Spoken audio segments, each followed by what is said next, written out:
पंचशील ध्वज। आज हम बात करेंगे बौद्ध ध्वज जो 5 रंगों युक्त खड़े व बेड़ी पट्टियों के साथ झलकता दिखाई पड़ता है।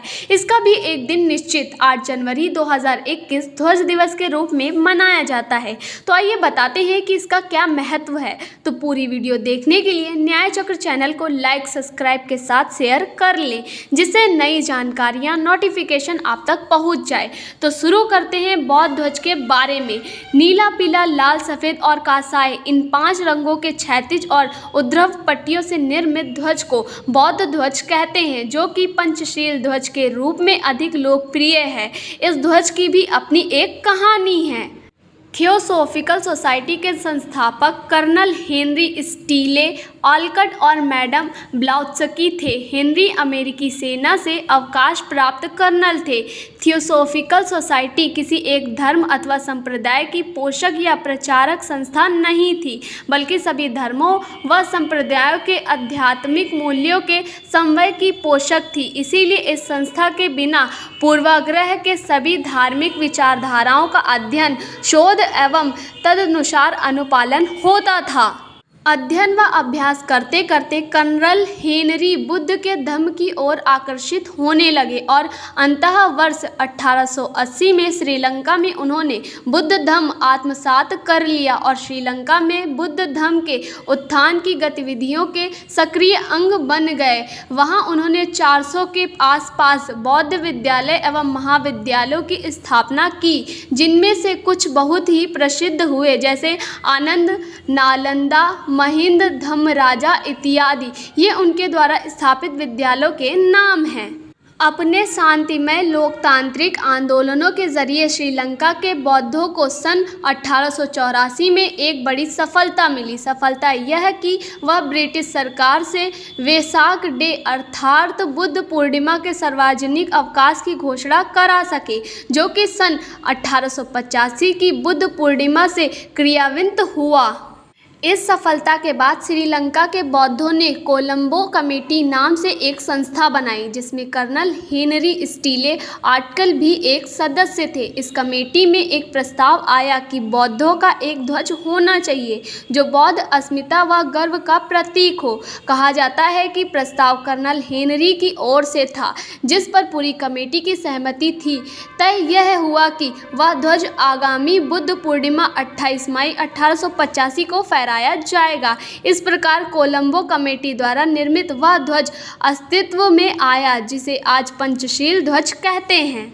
बुद्ध पूर्णिमा पर फहराए जाने से पूर्व 17 अप्रैल 1885 को कोलंबो कमेटी द्वारा यह ध्वज सार्वजनिक किया गया तथा सार्वजनिक अनुमोदन व सहमति प्राप्त की गई। यह पंचशील ध्वज श्रीलंका में कोटाहेना के दीपदुत्थरमया बुद्ध विहार में सन 1885 की बुद्ध पूर्णिमा 28 मई को पहली बार पूज्य भिक्खु मिंगेतुवंते गुणानंद थेर द्वारा विशाल बौद्ध समूह के समक्ष फहराया गया।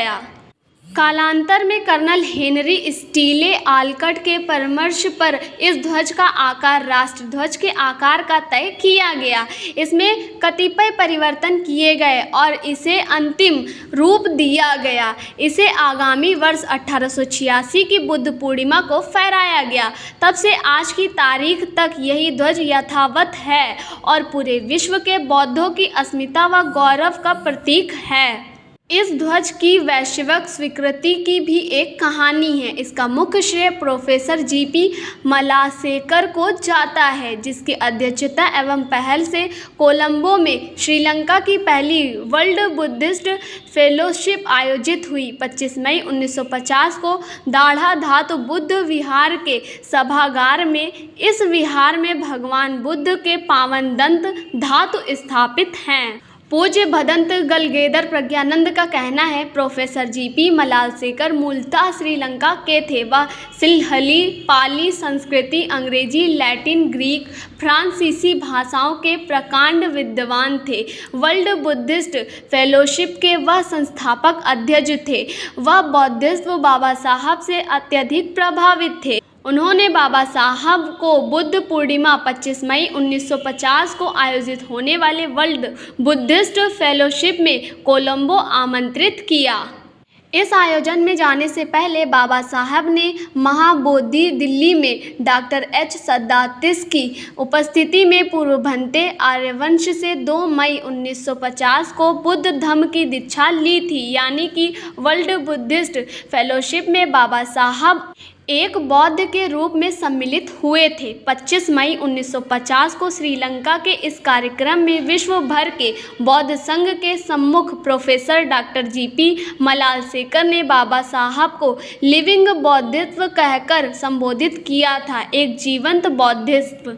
सम्यक प्रकाशन प्रमुख श्री शांति स्वरूप जी बताते हैं, 2 मई 1950 को दिल्ली में बुद्ध धम्म की दीक्षा लेते समय बाबा साहब के साथ समता सैनिक दल के 101 नवयुवक ने भी धम्म दीक्षा ली थी, जिसके साक्षी के रूप में करोल बाग में श्री किशोर लाल गौतम जी भी अभी भी वर्तमान में हैं। Professor doctor Gunapala Piyasena GP Malalasekera Buddhist encyclopaedia के प्रधान संपादक थे। इसके अलावा पाली सिंहली अंग्रेजी शब्दकोश तथा गुणपाल सिंहली अंग्रेजी शब्दकोश उनके कालजयी ग्रंथ हैं। यह प्रोफेसर डॉक्टर जीपी मलालशेखर को श्रेय है कि 25 मई 1950 को वर्ल्ड बुद्धिस्ट फेलोशिप में वैश्विक बौद्ध संघ के सम्मुख, जिसमें बाबा साहब भी उपस्थित थे, जापान के जैन विद्वान डॉक्टर डीटी सुजुकी भी उपस्थित थे। उन्होंने उस बौद्ध ध्वज को समस्त बौद्ध जगत के द्वारा स्वीकृत करने का प्रस्ताव रखा, जो कि साधुवाद के साथ अनुमोदित हो गया। कह सकते हैं कि भारत के राष्ट्र ध्वज में धम्म चक्र समावेशित कर उसे बौद्ध स्वरूप देने का श्रेय बाबा साहब को है, और धम्म ध्वज को वैश्विक मान्यता दिए जाने की घटना में भी उनकी उपस्थिति है। आधिकारिक रूप से इस ध्वज को अंतर्राष्ट्रीय बौद्ध ध्वज की मान्यता सन 1952 में वर्ल्ड बुद्धिस्ट कांग्रेस में मिली। प्रकटतः इस धम्म ध्वज में 5 रंग की खड़ी पट्टियां होती हैं, इस कारण लोग इसे पंचशील ध्वज कहते हैं, जबकि वास्तव में इसमें 5 पट्टियां नहीं वरन 6 पट्टियां होती हैं। छठी खड़ी पट्टी में 5 रंगों का संयुक्त रूप होता है। तथापि इस ध्वज को पंचशील ध्वज कहकर संबोधित करना इस बात की ओर भी संकेत करता है कि बौद्ध पंचशीलों को कितना महत्व देते हैं। यदि रंगों की संख्या की भाषा में ही कहा जाए तो इसे पंचशील न कहकर षडायतन ध्वज कहना अधिक उपयुक्त होगा, लेकिन धम्म ध्वजा के रूप में इसकी वैश्विक मान्यता तथा स्वीकार्यता है। पंचशील या षडायतन बोलचाल में प्रयोग किए जा सकते हैं, मगर धम्म ध्वजा या बुद्धिस्ट फ्लैग इसकी सार्वभौमिक संज्ञा है। धम्म ध्वजा के 6 रंगों का भी विशेष अर्थ है। बौद्ध ग्रंथों में ऐसा उल्लेख मिलता है कि भगवान बुद्ध के शरीर में 6 रंगों का आभा मंडल प्रस्फुटित होता रहता है, नीला, पीला, लाल, ध्वल, कासाय, और 6 रंगों का मिश्रित रूप, जिसे प्रभास्वर कहते हैं। यह 6 रंग बुद्धत्व व धम्म की परिपूर्णता के प्रतीक है। नीला कहा जाता है, नीले रंग का आभा मंडल भगवान बुद्ध के सिर के चारों ओर रहता था, जो कि प्राणी मात्र के प्रतीक उनकी अखंडित करुणा का प्रतीक है। इस प्रकार नीला रंग मैत्री, करुणा व शांति का प्रतीक है। आसमान और सागर के नीले रंग की तरह व्यापकता का संदेश देता है। पीला, पीले रंग की आभा भगवान बुद्ध के निकटतम रहती थी। पीला रंग रूप अरूप की अनुपस्थिति, शून्यता और मध्यम मार्ग का प्रतीक है। मध्यम मार्ग अर्थात अतियों से परे बीच का रास्ता।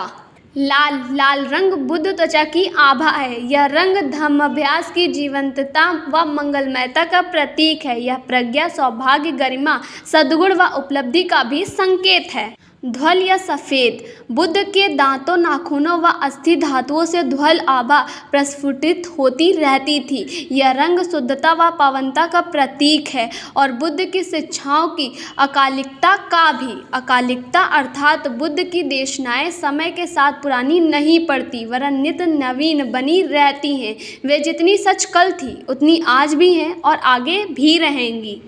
कांसाय या केसरिया, बुद्ध की हथेलियों, एड़ियों, होठों पर केसरिया आभा दमकती रहती थी। यह रंग बुद्ध की अकंप प्रज्ञा का प्रतीक है। यह वीर अर्थात उत्साह व गरिमा का संकेत भी करता है।